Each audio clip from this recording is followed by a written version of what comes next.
वहीं यूपी की एक और बरसों पुरानी मजार पर बुलडोजर चला है। यूपी के रामपुर में गैर कानूनी कब्जे के नाम पर कार्रवाई करते हुए एक मजार पर बुलडोजर चला दिया गया है। मजार का नाम नीम वाली जियारत था, जो तकरीबन 150 साल पुरानी बताई जा रही है। मजार को लेकर साल 2020 में बजरंग दल के एक कारकुन ने शिकायत की थी।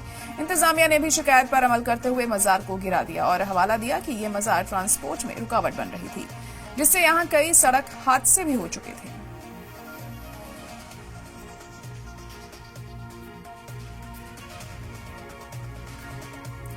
तो यूपी में एक और मजार पर बुलडोजर कार्रवाई हुई है। यूपी के रामपुर में नीम वाली मजार पर बुलडोजर चला है। बजरंग दल के कारकुन की शिकायत पर यह कार्रवाई की गई।